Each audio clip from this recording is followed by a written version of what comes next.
Advances in biotechnology were helping people improve their physical and mental abilities to an amazing degree. Provided, of course, they had enough money. A new breed of people was emerging, half human, half machine.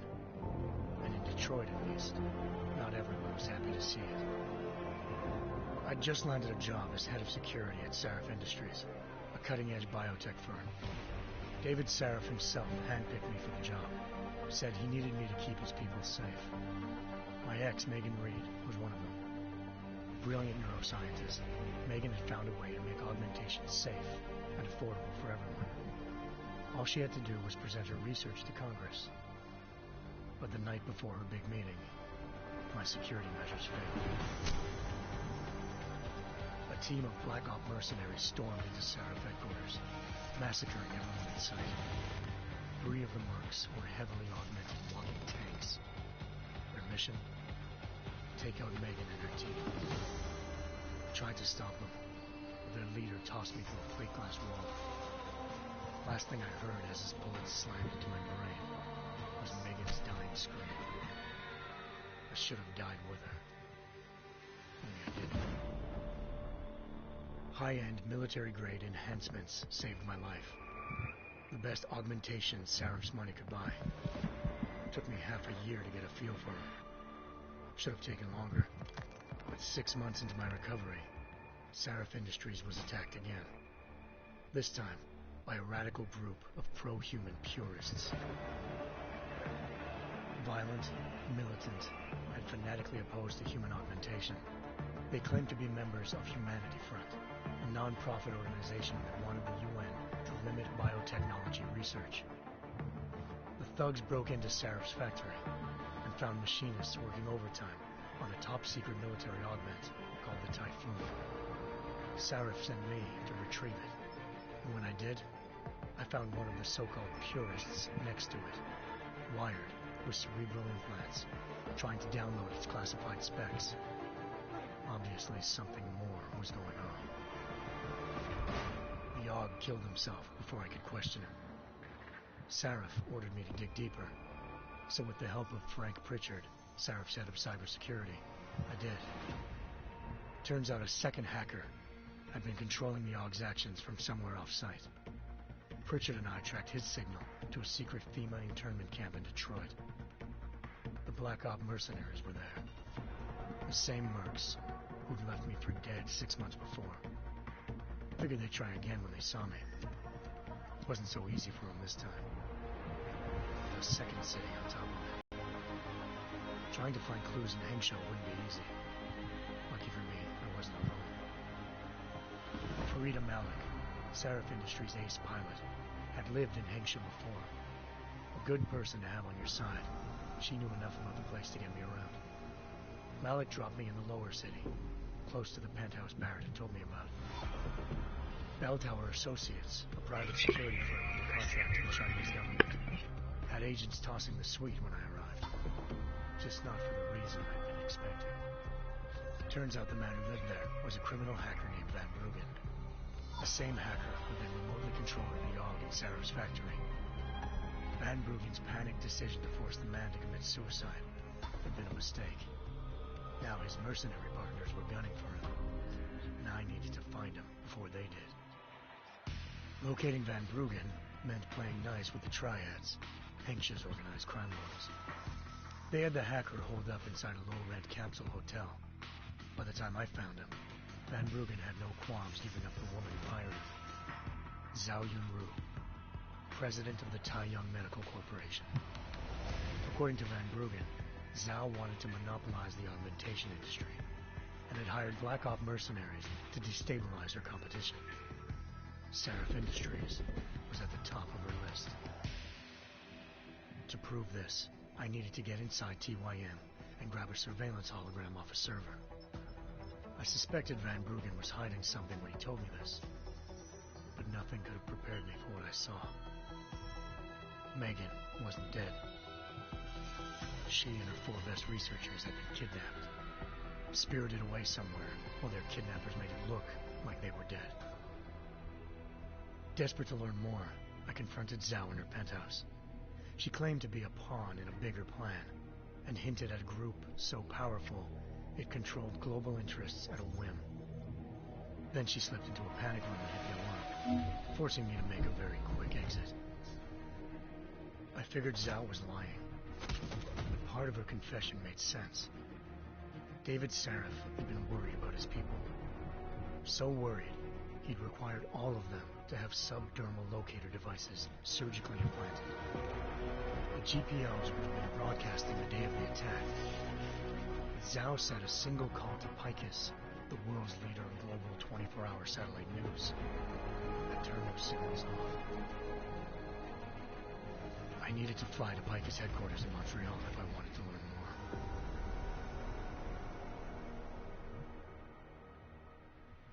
more. Eliza Cassan, Picus Communications' First Lady of News. Malik thought I was reaching when I told her Eliza was involved in this. The world's most famous news anchor, working with a mercenary hit squad. But when I confronted Cassan in her office, she freely admitted to jamming Detroit's satellites the night Megan's team had been taken. Said she's just been following her commands. I suspected she wanted to say more. But Black Op mercenaries showed up looking to shut us both down. And just like that, the Eliza I'd been talking to disappeared. The mercs were led by an augmented killer I crossed paths with twice before, Fedorova, a woman who'd made silence her best friend. She waited for me to track Eliza's transmission to a secret server room underneath the Picus complex, then jumped me from behind. A deadly fight ensued. I made sure she never moved silently again. With Fedorova down and no one left to keep Eliza quiet, she reappeared. Turns out Picus's First Lady of News wasn't a lady at all. She was a sophisticated AI program, engineered to monitor data streams and control what people believed. Eliza told me the mercs had brought in a Humanity Front doctor named Isaiah Sandoval to remove the scientist implanted breaking out in several cities. The UN was being urged to intervene. Sarif was trying hard to convince Hugh Darrow, the inventor-turned-philanthropist who'd once been a leading proponent of enhancement technologies, to help stop a possible regulatory vote. Sarif had a lot riding on Darrow. Megan's discovery would have given millions of people the chance to evolve beyond their normal human abilities, and at the same time catapulted Sarif Industries to the top of the Fortune 500. According to Sarif, Megan's kidnappers knew this, and didn't want people evolving unless they controlled how it was done. He called his enemies Illuminati, and urged me to keep searching. Determined to do so, I tracked down Sandoval via America's most outspoken augmentation opponent, Bill Taggart, Sandoval's boss and founder of Humanity Front. Sandoval admitted to operating on Megan's team when I confronted him, but said he hadn't removed their GPLs. He'd merely switched them to a different frequency. Pritchard was able to trace one of the signals to China. Malik and I immediately took off in pursuit. Unfortunately, the Illuminati were one step ahead.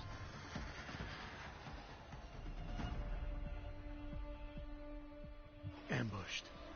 Shot out of the sky by Bell Tower Associates, seconds after entering Hengsha's airspace. Malik's piloting skills saved me.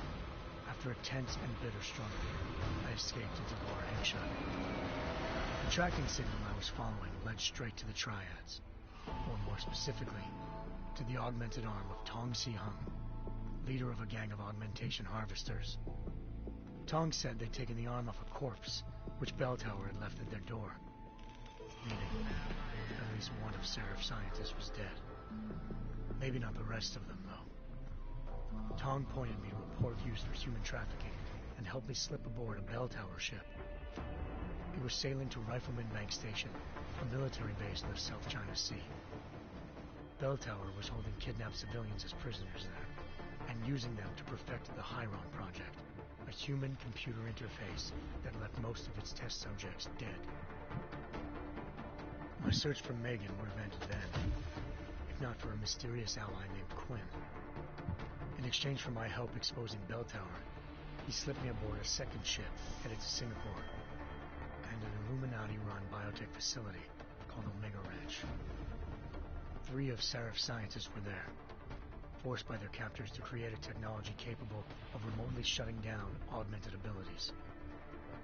Thanks to an emergency recall notice issued by the World Health Organization, millions of people all over the world already had the biochip installed. With the help of the scientists, I tracked Megan to a private section of the ranch. There, I ran into Yaron Namir, the walking tank who'd put a bullet in my brain the first time we met. He'd teamed up with Zhao and was hoping to catch me off guard. Their little ambush didn't work. I found Megan in a suite belonging to Hugh Darrow, the billionaire philanthropist who Seraph had called on for help. Darrow had convinced her to go along with the biochip plan by promising to sabotage the tech. As she was explaining this, Darrow appeared in a global broadcast, telling the world that augmentations would be the death of mankind. Then he activated the biochips to prove his point. All over the world, augmented people flew into a killing frenzy. Darrow had betrayed everyone, and it was up to me to set things right. To do it, I had to reach Panchaea, a massive installation in the Arctic Ocean. As I raced through corridors built by an all-augmented workforce, I saw death and destruction firsthand. By the time I shut down Darrow's broadcast, I knew the damage he'd done. Still, humanity's future remained unclear. How would the world react to this sabotage? Would people ever regain their faith in augmentations again? What would be the Illuminati's next move?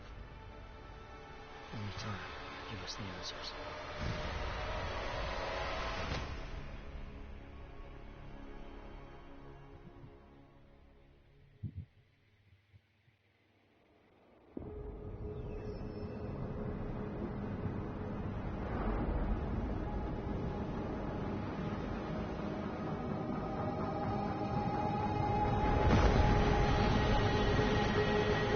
I once thought I could save the world.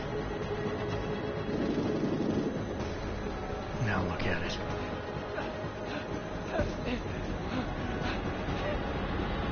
In yet another augmented terror attack, 251 passengers aboard sister airlines Flight 451 were killed when an augmented passenger broke into the plane's cockpit and ruthlessly butchered its flight crew.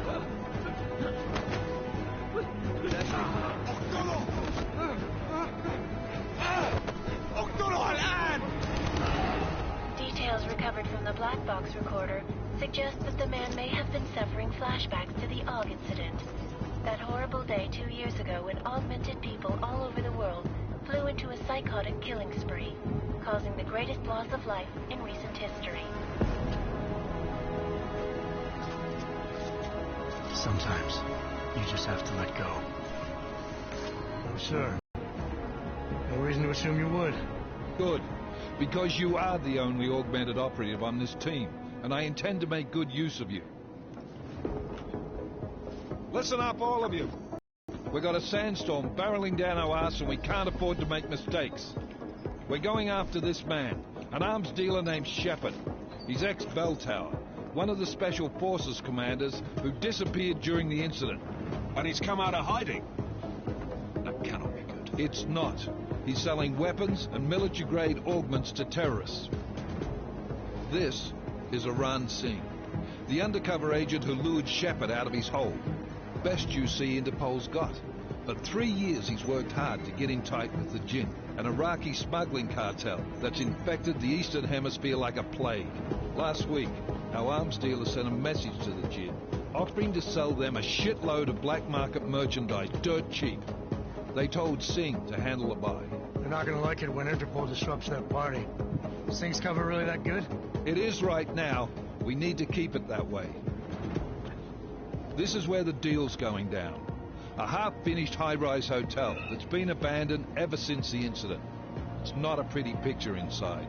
Let me guess. Most of the labourers were augmented with heavy-duty industrials. So when the incident hit, and they all went schizo, things got gruesome real fast. And no one, except for some homeless junkies, have been inside the place ever since. So what's the plan, Director? Singh's meeting Shepard on the ground floor, inside the hotel's main atrium. He sent the bulk of his gin crew to the penthouse levels to secure a vantage point.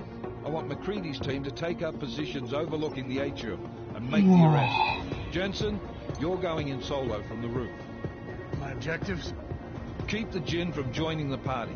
As far as we can tell, only one route connects the atrium to the penthouse level, a halfway decent elevator shaft. Here. I want you to block access to it. Fine. Just cut me loose.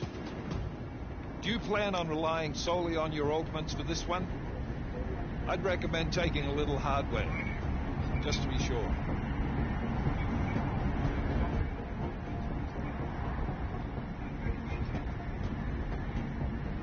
We've got a UC in there.